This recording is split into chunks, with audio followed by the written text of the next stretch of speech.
శ్రీధర్ బాబు కూడా చెప్పలేదు తులం బంగారం గురించి చెప్పండి. ఇటువంటి తప్ప ఇప్పుడు కళ్యాణ్ జ్యువెలరీస్ లో ఇచ్చారా లేకపోతే మైక్ తీసుకోండి పర్లేదు. తులం బంగారం చెప్పండి, ఎందుకంటే మహిళలకు సంబంధించిన అంశం. చాలా మంది ఆశ పెట్టుకున్నారు తులం బంగారం వస్తుంది, కళ్యాణ్ జ్యువెలరీస్ దగ్గర వెళ్ళాలా, ఇంకా వేరే జ్యువెలరీస్ దగ్గరికి వెళ్ళారా, ఎక్కడ ఎదురు చూస్తున్నారు? అది ఆ క్లారిటీ రావాలంటే నాకు కొంత సమయం తీసుకోండి సార్. మా ఊర్లో ఒక కుటుంబం ఉంది, ఒక తండ్రి కొడుకు తల్లి భార్య ఫ్యామిలీ ఉంటుంది కదా. ఆ కుటుంబంలో ఆ తల్లిదండ్రులకు కొడుకు ముగ్గురు నలుగురు అక్కచెల్లెలు ఉంటారు. ఆ తండ్రి ఎందుకు అప్పులు చేసిండు, అప్పులు చేసి చేసి చేసి చేసి మొత్తం అప్పుల పాలైపోయాడు తండ్రి.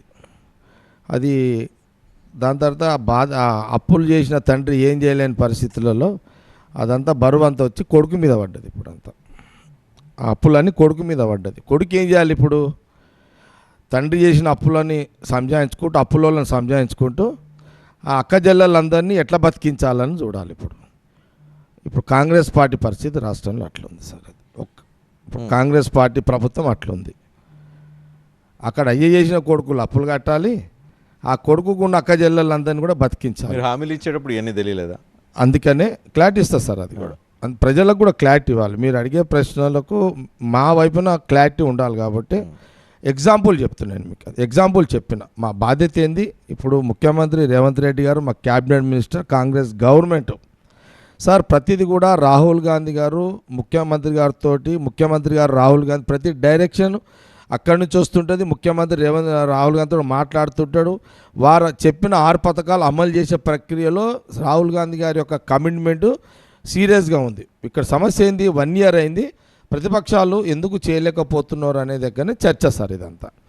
సరే, ఇందులో భాగంగా మీరు శ్రీధర్ బాబు గారితో కూడా మాట్లాడారు, నేను చూసినాను సార్. ఒకటి నంబర్ 1 మహిళలకు ఉచిత ప్రయాణం, 6 స్కీమ్లలో మహిళలకు ఉచిత ప్రయాణం చేస్తున్నారు.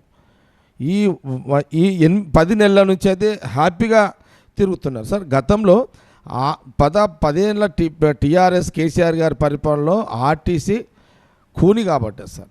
ఎప్పుడైతే ముఖ్యమంత్రి రేవంత్ రెడ్డి కాంగ్రెస్ గవర్నమెంట్ వచ్చిందో ఉచిత ప్రయాణం రాహుల్ గాంధీ డైరెక్షన్ ఎప్పుడైతే మొదలుపెట్టిండో సార్, మహిళలందరూ కూడా ఈరోజు బస్సులో ఉచితంగా ప్రయాణం చేస్తున్నారు. ఆర్టీసీకి మళ్ళీ ప్రాణం పోసింది కాంగ్రెస్ గవర్నమెంట్. ఏది ఉచిత మహిళా ప్రయాణంతో. ఆర్టీసీకి ప్రాణం పోయలేదు, ఆర్టీసీ నష్టపోతుంది కదా. లేదు సార్, అది గవర్నమెంట్ బేర్ చేస్తుంది డబ్బు అంతా కూడా. ముఖ్యమంత్రి గారు ఆ మహిళలు తిరిగే డబ్బు అంతా కూడా ఆర్టీసీకి ప్రభుత్వం చెల్లిస్తున్నారు సార్. ఇక్కడ మేమేమంటున్నామండి సార్, మాకు 2 బాధ్యతలు ఉన్నాయి. మేము గవర్నమెంట్ రాకముందు కూడా ఇది అప్పుల పాలు ఉందని మేము చెప్పినాము, వాళ్ళు కూడా ఒప్పుకున్నారు. మేము ప్రజల కోసం 7 లక్షల కోట్ల రూపాయలు అప్పులు చేయాల్సి వచ్చిందని కేసీఆర్ గారు అన్నారు. చాలా సందర్భాల్లో కేటీఆర్ గారు కూడా అన్నారు. మేమేమంటున్నామంటే మా బాధ్యత ఏంటంటే మాకు 2 బాధ్యతలు ఉన్నాయి. మేము రాష్ట్ర విభజన జరిగేటప్పుడు అప్పులు లేని తెలంగాణ కాబట్టి ఈ 10 ఏళ్ల కాలంలో వాళ్ళు ఆ రకంగా పరిపాలించారు. మాకేముంది ఇప్పుడు కేసీఆర్ గారు సరే ఎవరి కోసం చేసినా అప్పు చేయాల్సి వచ్చింది, చేసిండు.